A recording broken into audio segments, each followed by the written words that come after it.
So the BMAT is in October/November, and that's quite scary because at the time of filming it's sort of mid-September, and we're actually coming to the end of the month, which means that you guys have about a month left to prepare for this massive exam that's going to determine a lot of your medical school applications. I don't mean to scare you, but it's just a way of me telling you that things are heating up in the medical application world, and you're probably going to be wanting some last-minute tips on how to do well on the exam. So, I thought I'd make a quick video, 5 minutes or so, just talking through some of my best tips for doing well in the BMAT. And if that sounds like a good idea to you, well, let's get into the video.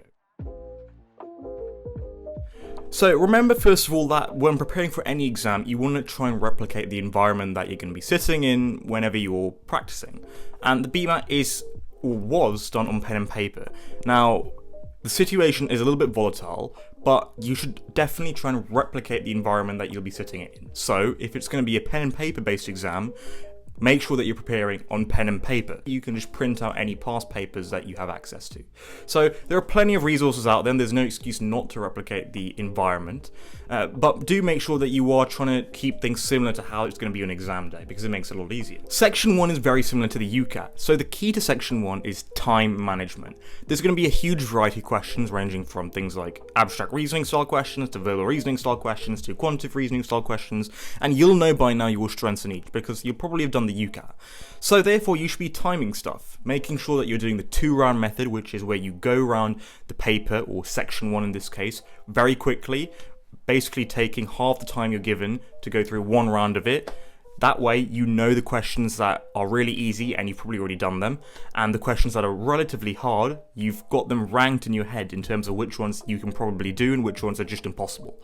Therefore in your second round, where you've got half the time left, you can go around and strategically answer the questions that you know you can do. And this is just a really effective way of doing section 1.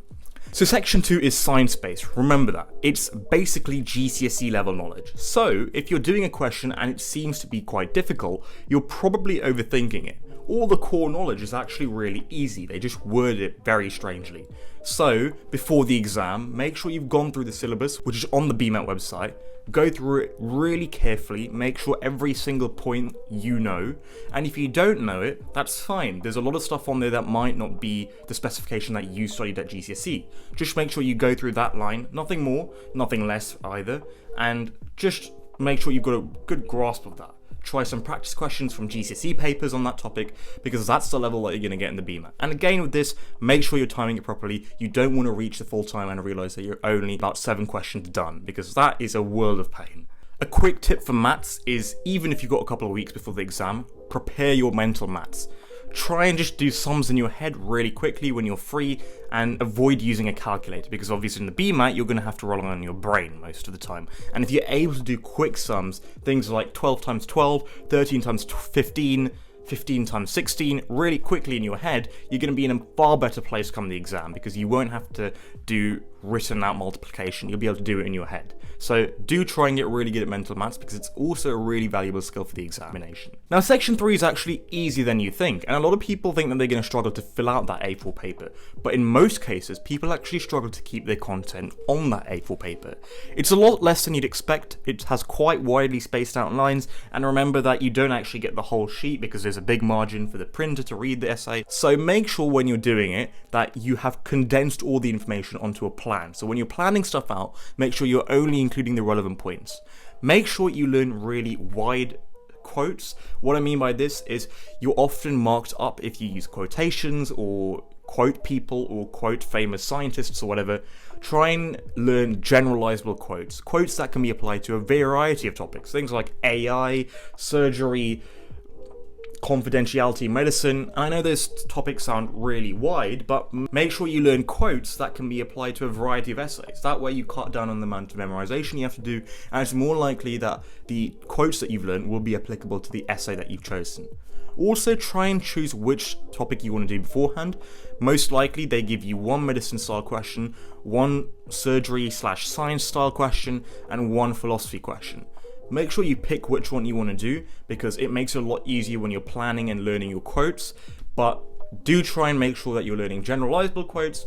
Make sure you've got a structured plan, which is normally a 1-line introduction, why you agree with the statement, why you disagree with the statement, and then a one-line conclusion. And also, don't leave breaks in your paragraph. So the only line break should really be between your agree and disagree paragraph, your intro and agree paragraph. Maybe you could start a new line, and the same with your disagree and conclusion paragraph. Don't just break a whole line, just start the next line. And that's all you really need to do, because you don't want to waste space in this exam. It's very hard to actually put all your ideas into this A4 page. Now, resources wise to prepare, hopefully you've been reusing some resources. Things like the Medic portal, things like Medify, 6med, these are all excellent resources available to you online. There are also plenty of books available on Amazon. There's that 500 BMAT question book that's available to you on Amazon that I use, and I thought it was alright. There's also a lot of other courses like Kaplan who run pretty expensive, but there are courses online.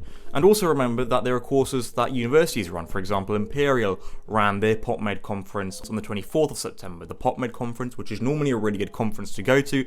So if you're watching this and it's August before your BMAT, make sure you stay tuned to universities, because they run really good BMAT, UCAT, MMI conferences that you can go along to and learn from students who've successfully got through that stage. And apart from that, that's all I've got to say. I wanted to keep this video nice and short, just so it's something you can quickly watch before going back to your revision. Hopefully it's been useful. If you've got any questions, drop them in the comments down below. You can also hit me up on Instagram. And apart from that, catch you all in the next video. See you in a bit.